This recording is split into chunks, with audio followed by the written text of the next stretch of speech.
Pode começar. Gravando. Tá bom.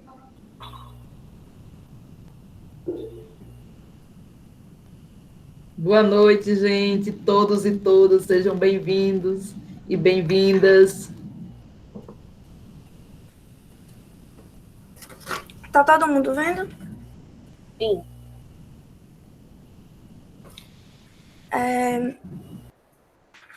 Hoje eu vou falar um pouco sobre ela é e como ela se desenvolve.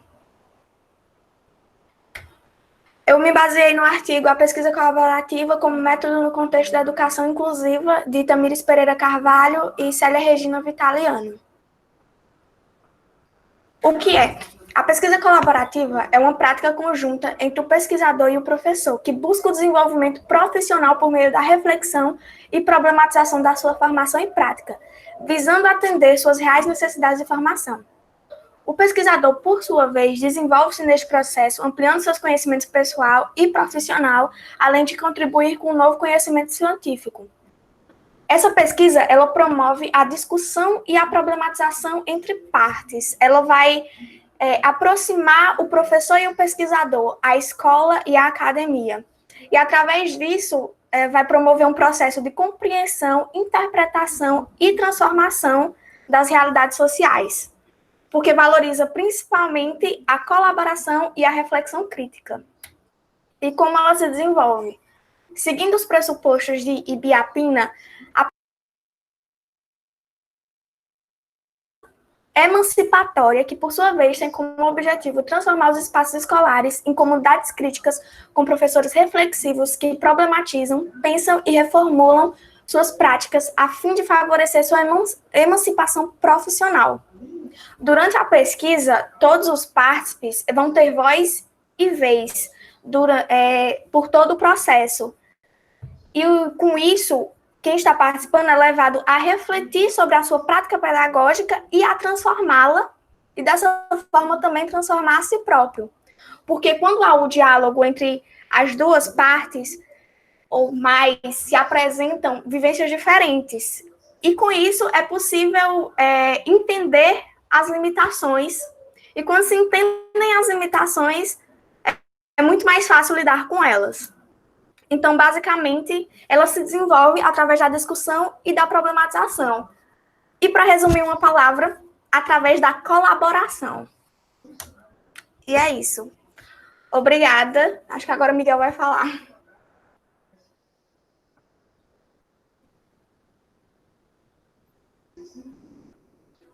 Boa noite.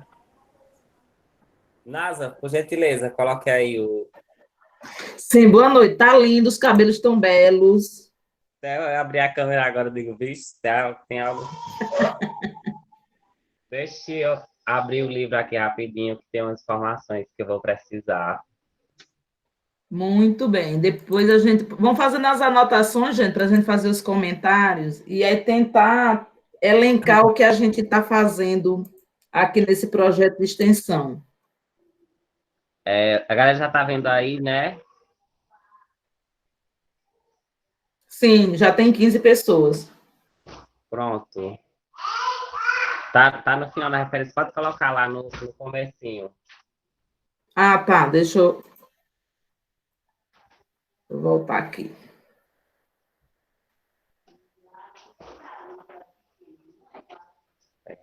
Ok? Tá melhor assim? Sim. Então, eu escolhi para apresentar hoje o primeiro artigo do livro, que eu esqueci o nome dele, eu estou abrindo lá aqui. Ele é um artigo de... Ele é um artigo de uma das organizadoras do livro. E o nome do livro é Questões de Método de Linguagem na Formação Docente. E o artigo que eu escolhi é esse aí, Pesquisa Crítica de Colaboração.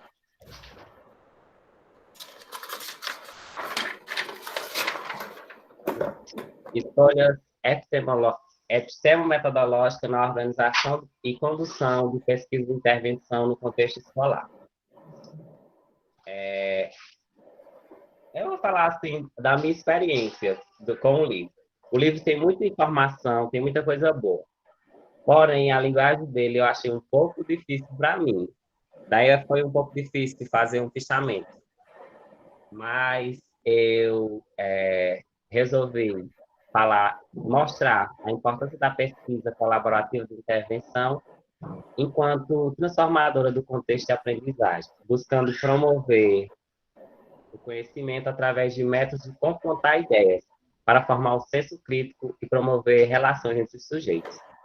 Então, eu vou falar da importância da pesquisa enquanto transformadora do contexto de aprendizagem.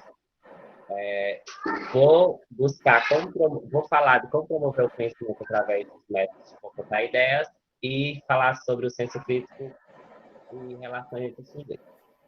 Pode passar, Nada.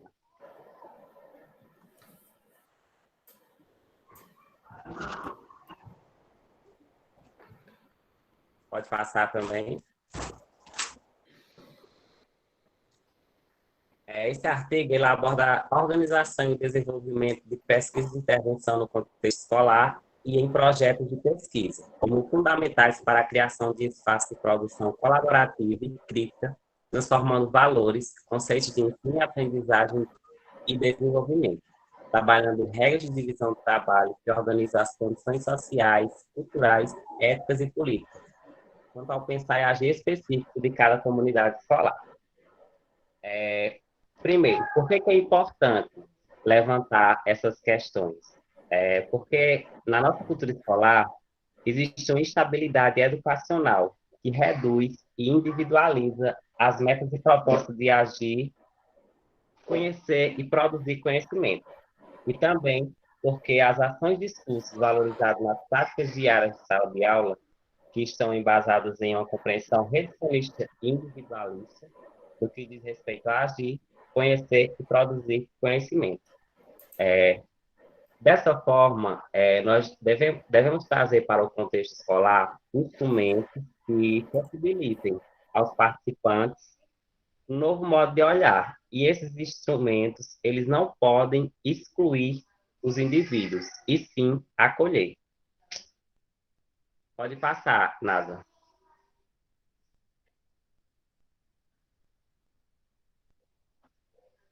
O processo de pesquisa crítica que a autora desse artigo salienta no mesmo enfatiza um modo questionador de pensar e agir. Aí já entra a questão essa palavrinha ali que eu acabei de falar, de confrontar ideias, quanto a criar locos para que os participantes organizem a linguagem de modo intencional e reflexivo, para olhar, compreender criticamente e analisar os sentidos de suas ações, bem como por que e como agir, de forma a propiciar desenvolvimento a si e aos outros. Para falar dos métodos de confrontar ideias, Magalhães ela apresenta conceitos centrais que ela levou em consideração. Pode passar, Nasa. O primeiro conceito que ela levou em consideração foi esse de formação enquanto sistema de atividade, onde ela afirma que as relações entre objeto e motivo, ou seja, objeto e o que está sendo estudado, o que está sendo estudado e os sujeitos da atividade são mediadas por instrumentos, por regras, pela comunidade e pela divisão do trabalho. E aí, Egerton define formação como sistemas que produzem eventos e ações e evoluem ao longo do período de tempo sócio-histórico. E o mesmo ainda diz que um sistema de atividade contém e gera uma variedade de diferentes artefatos historicamente acumulados e de regras e padrões de divisão do trabalho. Ou seja, um sistema de atividade ele pode trazer a colaboração, compartilhação compartilhamento e transformação inovadoras. E também pode trazer a questão da tensão e do conflito, que é o que vai gerar a questão das ideias opostas, o confronto de ideias. Pode passar, Nádia.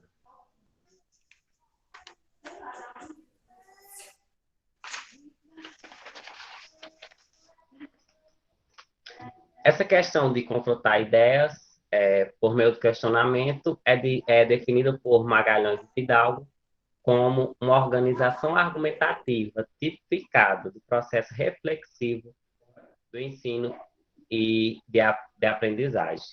Portanto, colaborar é uma zona bastante desconfortável de ação que pressupõe a intensidade emocional dos outros por meio da análise de suas ações e traz à tona a questão da contradição. Pode passar, Nádia.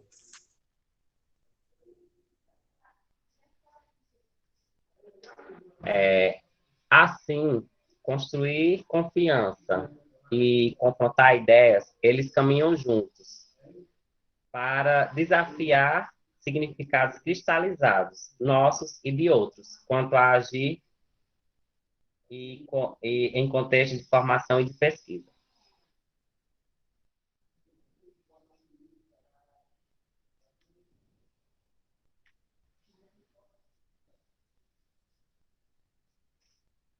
Colocar como central a discussão das categorias de colaboração possibilita trazer à tona as contradições nas relações entre os participantes de uma pesquisa ou de um projeto de extensão.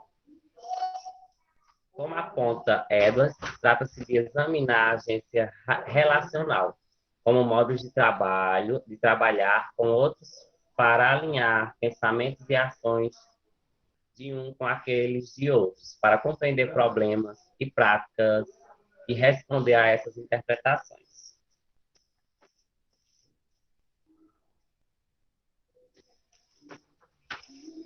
Para entender essa relação, é importante levar em consideração os modos que cada participante se expressa, trazendo suas compreensões de mundo, relacionando as questões políticas, éticas e pessoais de cada um. Essa relação ela acontece quando os participantes escutam uns aos outros, retomam as falas de uns dos outros para concordar ou discordar, compartilhar pensamentos, ideias, conflitos, compreensão, aprofundar, complementar, inserir um pensamento ou então permanecer em silêncio, que também é uma forma de reagir e de responder a um questionamento. Conclusão. Em minhas palavras, eu penso que a pesquisa colaborativa pode agir no contexto formador de conhecimento, transformando a forma de pensar e agir de cada um. Uma vez que o método de confrontar ideias permite a transformação dos sentidos e conceitos, pois é através das discussões de ideias que surge a reflexão crítica dos sentidos e significados do objeto em estudo, produzindo novas soluções. É isso, gente. Obrigado.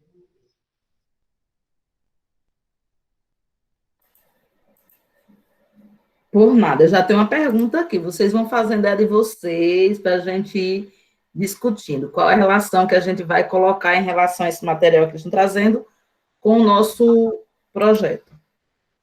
Vanessa, com você. Colocar aqui para apresentar. Se eu consigo, né? Porque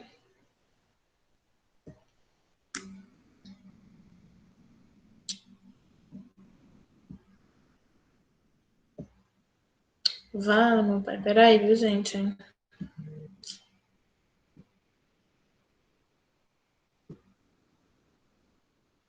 A janela do PowerPoint não tá abrindo. Estranho. Ah, agora abriu. Vocês estão vendo? Está começando Sim, agora sim. Pronto. Dando continuidade... Boa noite, né, primeiro. Dando continuidade à apresentação, eu trouxe o artigo Cadeia Criativa, uma possibilidade para a formação crítica na perspectiva da atividade social histórica de Fernanda Coelho Liberali. Ele está no mesmo livro que Miguel trouxe, do mesmo livro que Miguel trouxe o dele, e Liberali também é uma das organizadoras. E aí eu separei alguns pontos teóricos que a autora traz para embasar o seu projeto de extensão, e aí no finalzinho eu explico como é a aplicação desse projeto, colocando a teoria em prática. Aí eu separei alguns termos, algumas siglas aqui, porque são bastante repetidas no artigo, e aí para ficar mais claro para vocês. O TASC é a teoria de atividade social, histórica e cultural, que é a teoria trabalhada nesse projeto de extensão. O PAC é o próprio projeto de extensão, que significa Programa de Ação Cidadã, que tem como objetivo amplo construir uma cadeia de formação que alcance não só os educadores, mas também as crianças e a comunidade em geral, permitindo a todos a percepção de sua responsabilidade na produção de um universo de possibilidades melhores e maiores. E esse programa de extensão PAC, ele está dentro de um grupo chamado LEI, eu acho que é Leice que fala, que é Linguagem e Atividades no Contexto Escolar, que se organiza para a transformação da totalidade, ou seja, assume um enfoque de atividade como revolucionária e busca a diminuição de desigualdades e injustiças sociais. Esses projetos se organizam como rede de atividades de formação crítica de agentes que trabalham juntamente com os pesquisadores na comunidade ao redor das escolas, para a produção de significados compartilhados sobre como proporcionar melhoria de vida a toda a comunidade a partir de temas como leitura, por exemplo, tratamentos científicos e o brincar. Então, esse artigo, ele discute a formação crítica de educadores, seguindo algumas teorias. E a primeira que eu trouxe é a teoria da cadeia criativa, que, segundo Liberali, implica parceiros em uma atividade, produzindo significados compartilhados, que se tornam parte dos sentidos que alguns desenvolvidos compartilharão com outros sujeitos, cujos sentidos foram produzidos em contextos diferentes daquela atividade primeira. Dessa forma, novos significados são criativamente produzidos, mantendo traços dos significados compartilhados na primeira atividade. Então, essa cadeia criativa ela está embasada na ZPD, Zona Proximal de Desenvolvimento de Vygotsky. E ela diz que no momento de processo de comunicação, eu, por exemplo, posso trazer uma informação que vocês não conhecem, que eu aprendi antes com outras pessoas e agora estou passando para vocês. E aí eu posso dar um novo significado. Vamos supor que eu venha falar aqui sobre ambiente. Então, eu começo a minha discussão sobre o ambiente e você tem o seu ponto de vista do que seria o meu ambiente e eu tenho o meu.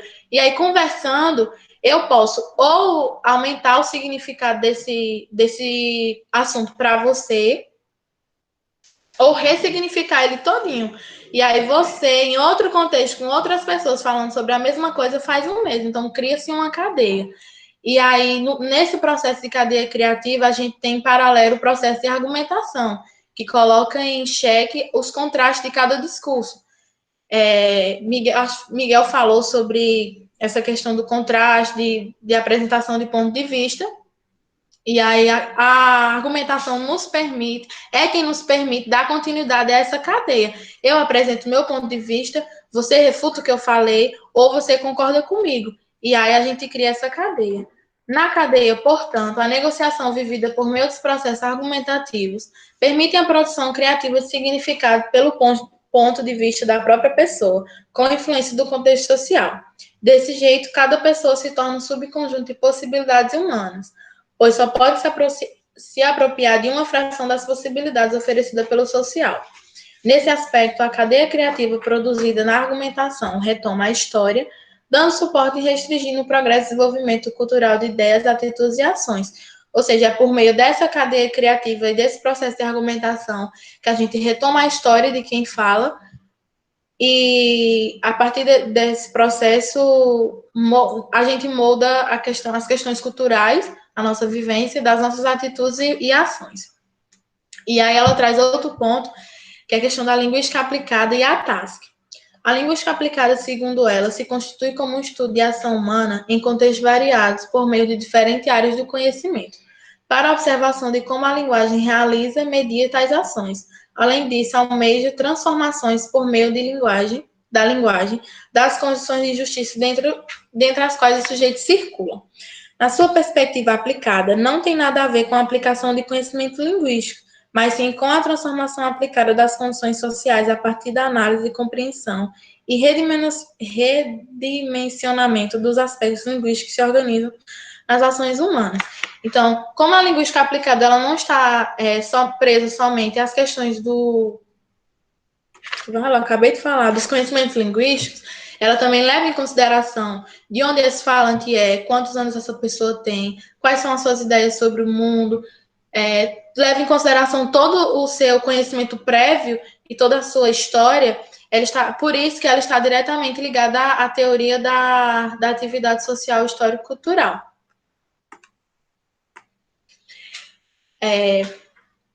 Toma água, peraí.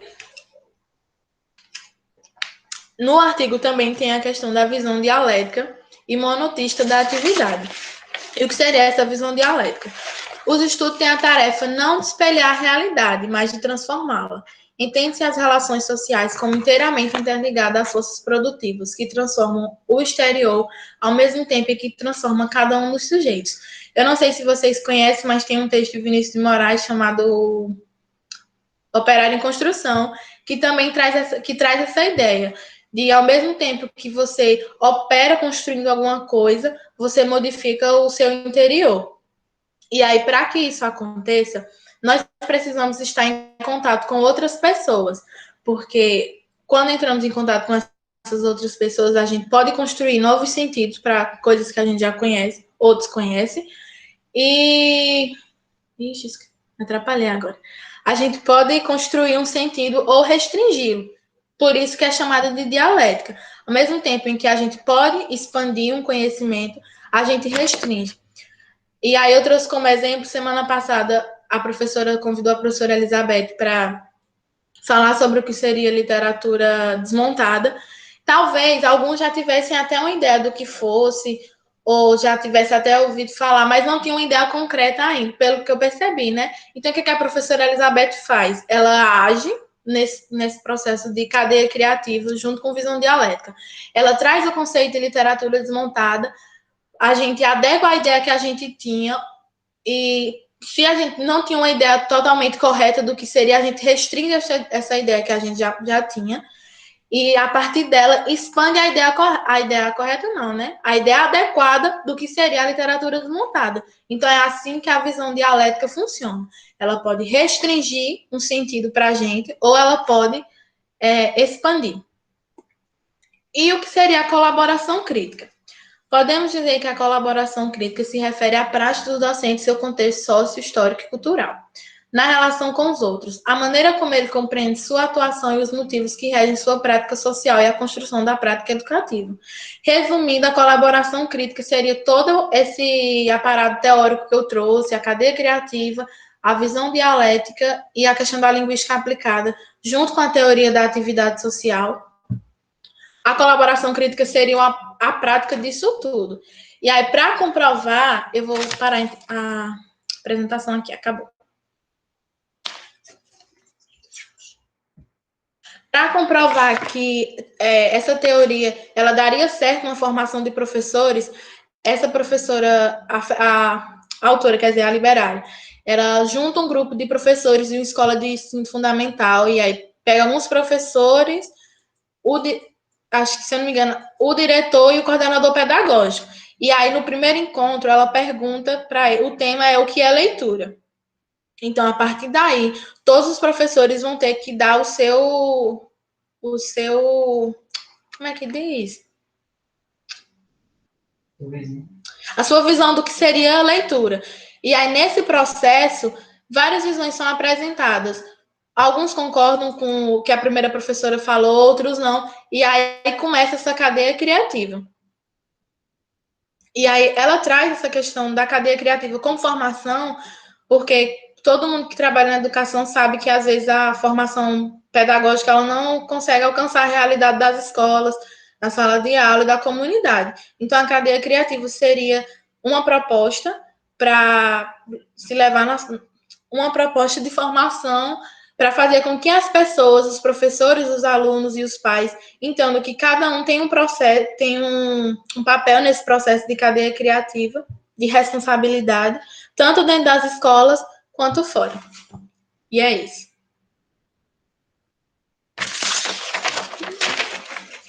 Você comprou o quê? Arrasaram, meninos e menino e meninas. Bom, vamos lá. Vejam só, gente, por que a gente trouxe esse estudo? Primeiro, eu queria entender para vocês, queria fazer uma pergunta para vocês, e aí fica aberto aí para quem puder responder, que a partir de agora eu vou botar, quem não estiver apresentando vai ser os observadores, para depois comentar ou resenhar aquilo que foi apresentado. É que Camila vai lá atrás, ela vai trazer, né, essa pesquisa colaborativa, né, onde essa prática colaborativa aproxima a pesquisa acadêmica com o que está na educação básica, por exemplo, né, já que está falando disso, é a disposição entre o pesquisador, né, e sua forma de colaborar com os pesquisados, para quem está trabalhando com pesquisa. No caso da gente, né, aí vem Miguel, né, com a pesquisa crítica colaborativa. Então, assim, e Bia Pina, ela traz a pesquisa colaborativa, né, que ela pega a partir da pesquisação, né. Já vem Magalhães, que ela vai trazer uma pesquisa colaborativa crítica, né, onde a organização se dá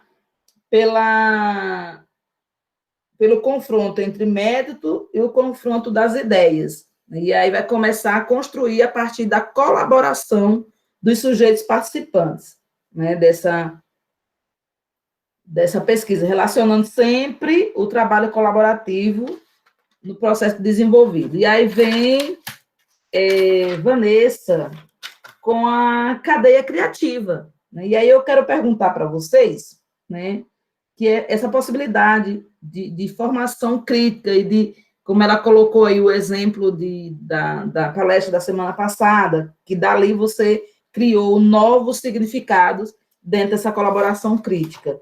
E aí, a pergunta que eu quero para cada um de vocês, como é que a gente pode relacionar essa temática, essa pesquisa colaborativa, com esse trabalho que a gente está desenvolvendo aqui no projeto de extensão? Quem vai ser o primeiro a se colocar? Pode falar tanto quem apresentou, tanto quem assistiu, os observadores principalmente. Bora, gente.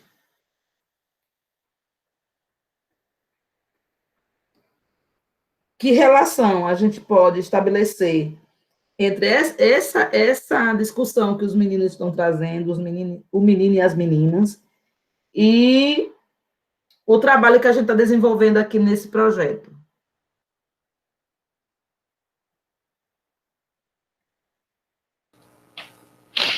Professora, tem uma questão de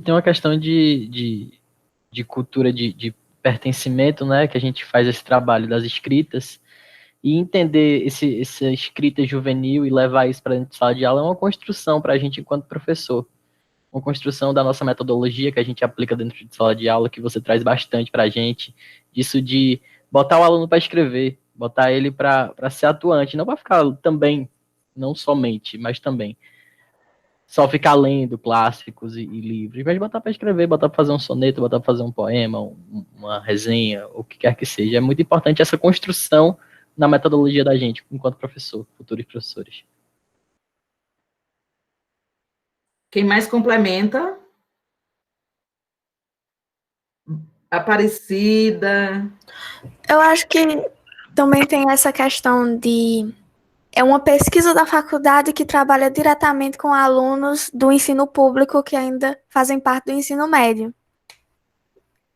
E a gente vai desenvolver essas atividades de escrita e o sarau, e querendo ou não, isso muda a nossa visão enquanto estudante, enquanto pesquisador. É isso. NASA. Ótimo. Oi, Aparecida. Ótimo a sua colocação, Camila. E a de Vitor também. Vai, Aparecida. Eu penso como a Camila, né? Como ela acabou de falar. Eu achei bem interessante a fala de Vanessa quando ela falou sobre a cadeia criativa, que a gente tem o direito de concordar ou discordar do que o outro está dizendo. Imagine se tudo que a gente lesse, a gente tivesse que engolir. E é isso que move o pesquisador, é de aceitar ou não o que o outro está dizendo. E trazendo para essa realidade do nosso projeto, né? Eu chamo de nosso porque eu estou participando, mas trazendo para essa realidade, o Nordeste, o Sertão, o mundo não. Os sulistas criaram uma ideia de que o Nordeste é um local pobre, é um local sem cultura, entre aspas, como se as pessoas fossem analfabetas, né? E também tem essa questão da escola pública, como Camila acabou de falar, que aluno de escola pública, ele não escreve, não é bem isso. Aluno de escola pública, ele escreve, basta que a gente, como é que se diz, a gente favoreça isso, que a gente traga a oportunidade para que ele escreva e que ele saiba o porquê que ele está escrevendo. Então, a gente aqui, quando nós, alunos, escrevemos esses textos, eu não estou escrevendo apenas para ser atribuído uma nota e passar de ano. Eu estou escrevendo porque alguém vai ler, alguém vai me ouvir. E quando a gente sabe que alguém vai ler e alguém vai ouvir o que eu escrevi, a gente cria um prazer em escrever, né? Então, eu vi nessa concepção, posso ter viajado na maionese, mas é isso. Excelente. Miguel, você ia falar alguma coisa? Eu esqueci, mas vamos lá. Eu ia fazer uma ligação do que a Camila falou com a questão de problematizar o conteúdo. Mas aí eu esqueci o que eu ia falar. Deixa eu ver se eu lembro. Eu acho que assim, o nosso trabalho com a escrita dos meninos, né, já tem essa questão, né, de trazer as opiniões, de buscar a opinião de cada um, de saber o que cada um pensa sobre os temas que a gente traz, que são temas bem pertinentes e que a gente tem que falar sobre. São questões sociais que a gente é obrigado a falar. E eu acho que é isso. Eu esqueci mesmo. Se lembrar, você volta. Mais Eu alguém, gente? Eu acho que tem importância nisso tudo. Eu sempre me perguntei assim, poxa, o professor, eu sei que é muito corrida a vida do professor, tem muita coisa lá dentro, mas o professor, ele tá ali, não tem, assim, na área da educação, não tem ninguém com mais material para desenvolver um projeto, uma pesquisa, do que o professor, porque ele tá ali dentro de sala de aula, com contato direto com os alunos. Então, eu acho que essa divisão de professor e pesquisador, ela existe um pouco, claro, ainda, mas ela devia ser diminuída, porque, ora, você, professor, e você, NASA, representa muito bem isso, você, professor, deve ser também um pesquisador, deve ser também um publicador de artigos, de pesquisa, sobretudo porque você tem uma grande fonte, um bocado de aluno que você pode trabalhar linguística aplicada, literatura aplicada, o que quer que seja, que você vai desenvolver um trabalho muito mais facilmente por ter essa base ali de tantos alunos diferentes. Verdade, eu só vou falar no final, eu preciso de mais alguém. Quem vai mais falar para a gente poder... Cris? NASA. Quem é? França. Fran, que eu estou vendo aqui Facebook, eu fiquei sem saber quem era. Vá, meu amor. Não, só dando meu relato do que eu passei no meu estágio. E o que acontece é o seguinte: alguns professores não conseguem desenvolver alguma coisa mais criativa com os alunos, Porque, de uma certa forma, eles têm que seguir o padrão que a secretaria impõe para eles. Então, ó, você tem tal data para desenvolver essa atividade. E a atividade geralmente é atividades didáticas, de livros, e os alunos estão cansados disso. Mas, infelizmente, é a única coisa que o professor tem que correr atrás, e isso é uma coisa fácil. Então, eu acho que, às vezes, nem a culpa nem tanto é do professor, às vezes é também da Secretaria de Educação, que impõe certo tipo de coisa aos professores. Então, às vezes, o professor tem a criatividade, quer construir alguma coisa, mas, às vezes, não tem tanta oportunidade, porque sempre está naquela, tem que dar nota, tem que dar nota, tem que dar nota. Então, eu acho que realmente poderia desenvolver na escola criatividade, coisas que os alunos poderiam escrever mais, mas isso não acontece, infelizmente. Eu passei por um projeto, quando eu estava estagiando, em que os alunos, eles estavam tendo um projeto lá, eu acho que Vanessa até lembra, e os alunos escreviam o que eles sentiam, ou então só foi na turma do 9º ano. Eles escreviam o que eles queriam. Teve essa parte. Só que isso foi um projeto simples que a professora, ela quis trazer isso. Então, ela me disse que foi bem interessante e ela viu os alunos desenvolvendo mais. Só que ela disse, infelizmente, Franciane, é só uma coisa que eu só posso fazer uma vez. Acho que era só isso. Nazarete.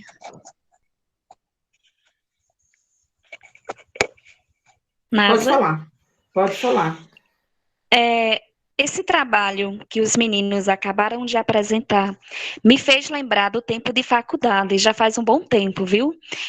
O professor Chiquinho fez uma subdivisão na sala e o nosso trabalho era, cada aluno ia pegar um livro didático, ele disse qual a série que ele queria, né? E a gente fazer um trabalho em cima disso. Que pontos você concorda?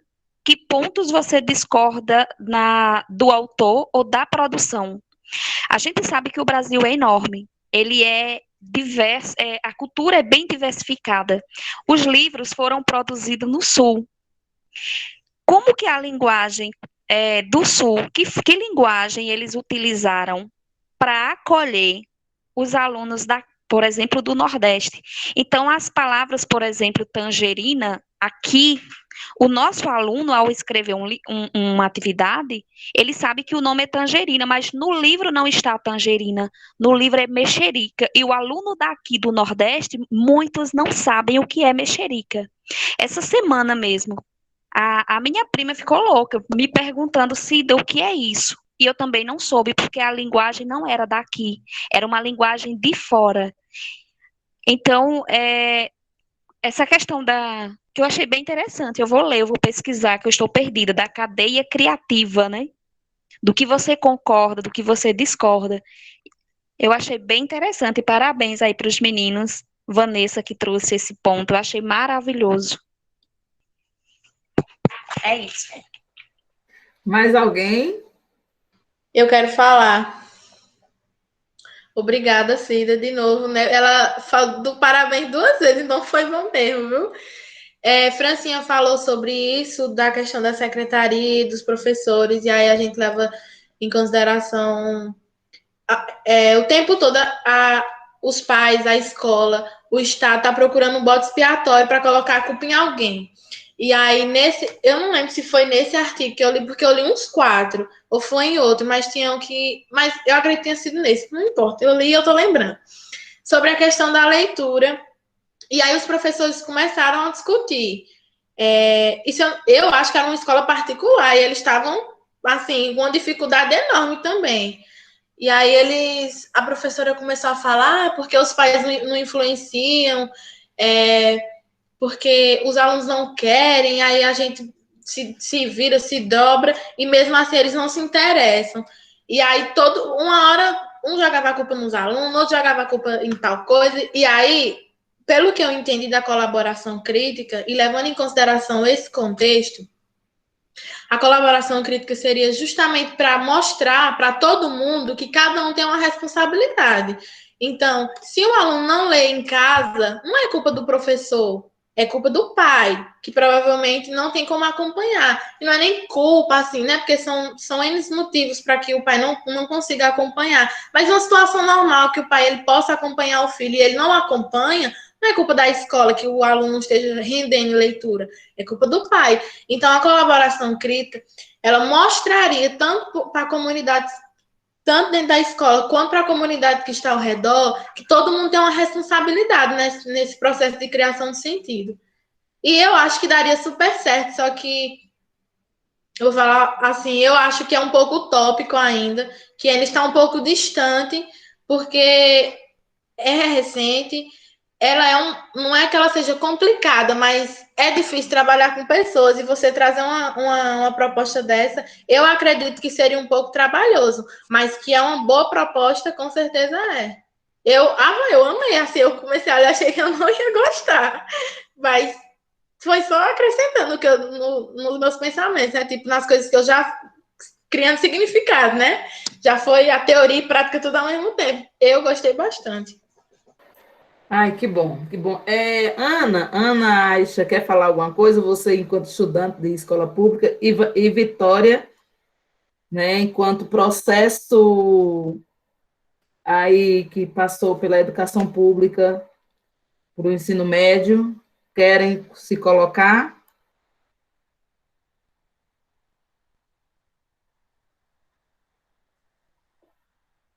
Ai, não, Vitória, sem graça. Ana? Oi, eu vou pontuar as coisinhas. Todo mundo aqui que está fazendo esse curso de letras, se continuar desse jeito, vão ser ótimos professores. Eu tô já para pedir para me reprovar para esperar vocês, porque vocês estão vendo o lado do aluno. Que eu já cansei de ouvir os professores botando a culpa no aluno, dizendo que o aluno não tem nada que fazer, que o aluno é culpado de tudo, jogando tudo em cima do aluno. E eu tô vendo a visão de vocês, que vocês estão levando realmente o aluno como um participante, não é só como é, passivo, só um ser passivo que tem que receber. Não, ele tem que fazer. É sério, eu vou reprovar e esperar vocês serem professores. Não, mulher, você vai terminar e você vai estudar para mudar essa realidade dos professores, certo? E é interessante o que cada um coloca, porque tudo isso vai culminar justamente nessa colaboração. Senão, a educação por si só, ela é um processo colaborativo. E se não tiver essa colaboração, né, esse processo que começa lá na pesquisação, e como o Vitor começa dizendo lá atrás, de que a escola é sim, a sala de aula é sim um grande laboratório, né? O grande problema da educação básica é as N atribuições que o professor realmente tem que dar conta. Se for só o ato de dar aula, é fantástico.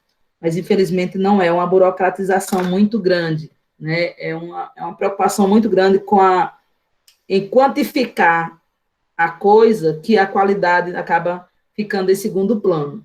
E, assim, quando a gente ousa, dá trabalho mesmo, viu, Vanessa? Não é fácil.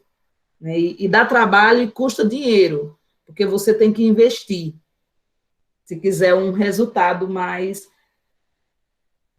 participativo. Né? E aí eu queria perguntar a Fran, essa escola que você estagiou era do município ou era estado? Município, né? Município. O município tem umas particularidades bem mais particulares. Bem particulares mesmo, que, né, o estado você tem mais uma liberdade, né, Aparecida, de você trabalhar. Se não tinha, eu toda a vida fui muito rebelde em relação a isso, né, eu descumpria algumas regras e seguia aquilo que eu achava que era mais pertinente para o meu aluno. E eu ainda descumpro. Né? Ou se descumpriu, viu? A gente foi totalmente arbitrária, né, Camila?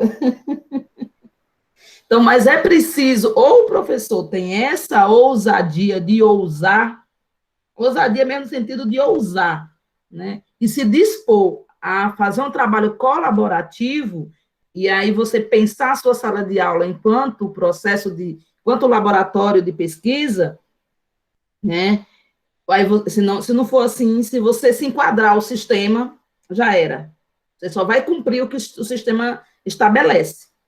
Então, a partir do momento que você vai além do que o sistema estabelece, né, e aí quando eu ouço o Cosme dizendo que a gente aqui, nesse grupo de pesquisa, está fazendo um ato revolucionário, que a gente está começando a revolucionar, eu fico assim, poxa, um professor de tantos anos de UNEB, um pós-doutor, dizer uma coisa dessa, para mim, é algo muito significativo, né, uma referência na Bahia toda.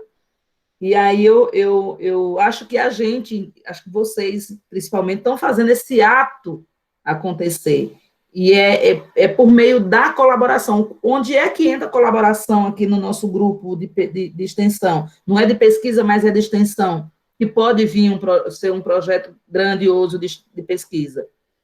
É essa colaboração que os estudantes extensionistas, junto com os professores, estão dando essa contrapartida para quem está participando.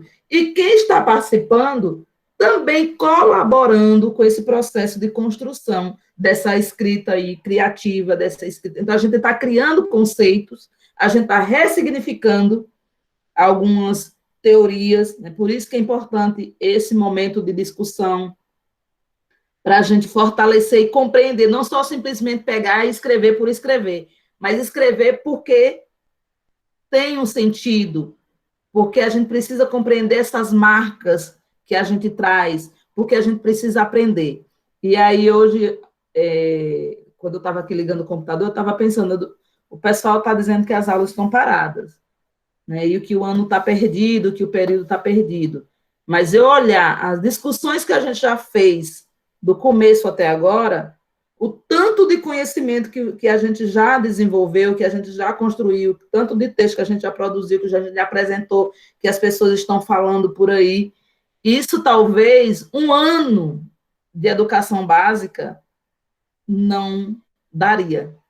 Então, assim, a gente pode não ter aí a questão da nota, de passar o período, mas a questão do conhecimento, ele está garantido aí em vários aspectos, né? Inclusive, uma professora da UNEB assistiu o nosso sarau e mandou um e-mail, uma mensagem para mim: Nasa, eu estou copiando o seu sarau, que eu achei maravilhoso. Para mim, isso é prova do resultado do nosso trabalho, que o nosso trabalho está dando certo. Se o outro está multiplicando, que eu não vejo como cópia, eu vejo como multiplicidade do que a gente está fazendo, e os outros também estão desenvolvendo essa prática que a gente já vem desenvolvendo. Então, assim,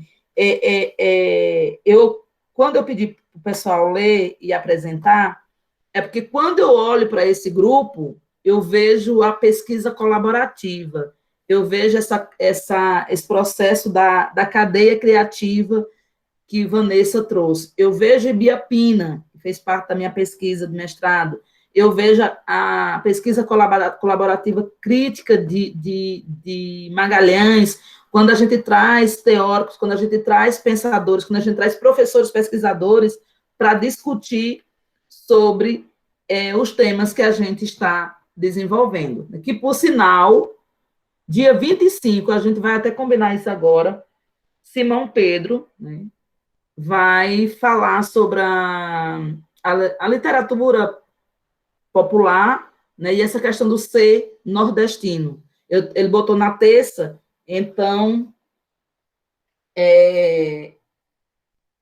ele vai fazer às 19 horas. Na segunda ele não pode, ele marcou para terça. E isso é muito bom, que a gente vai fortalecendo mais ainda o nosso ato de escrever. Então, parabéns